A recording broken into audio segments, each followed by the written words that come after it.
and all, but those are the avenues that we have now.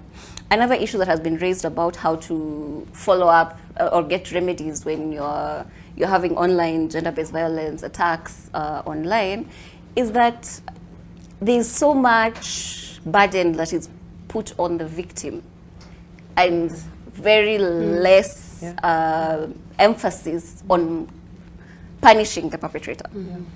So, and I see this even in how we do projects when we come to digital rights for women. So we're telling women, you need to have cybersecurity skills, you need to know how to report, you also need to see a psychologist in case of mental health or mental health challenges.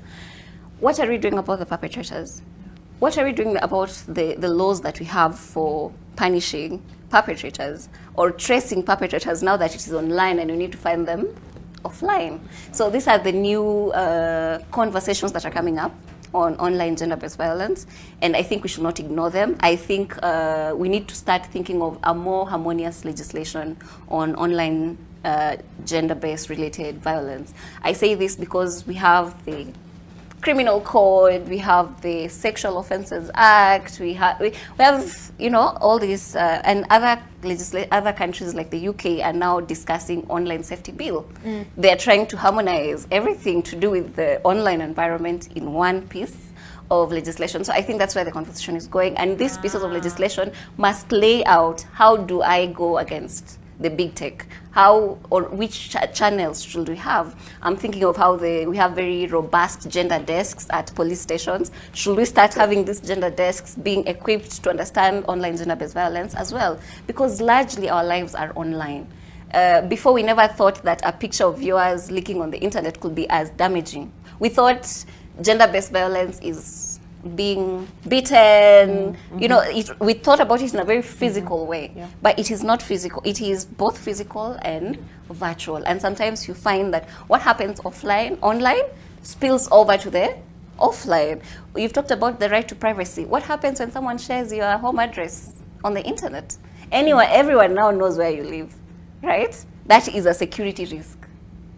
So we need to stop thinking about the online environment as less harmful, as something you can just switch off the internet and go. No, we have gone beyond that. There's so much that someone can do to you online. And just to finish, Kicternet and GIZ, I don't know if you know the German corporation, they supported us to come up with an e-learning module on online gender-based violence. And I really encourage people to just go online and search the Digital Inquiry Kit on online gender-based violence. So there are 6 lessons. You get to understand what is gender, what are these social constructs, and then linking it to what we see online. Because we realized online gender-based violence really just stems from societal biases and constructs of what it means to be a man or a woman.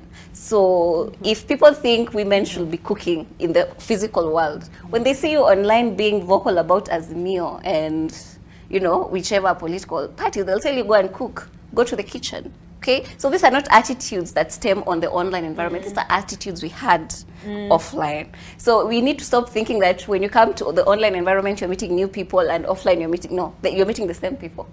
So the same biases we have in our physical world, we're going to see it replicated and even made worse online. Another problem is that online, at least I know who is doing this, okay? I mean, offline. I know the person.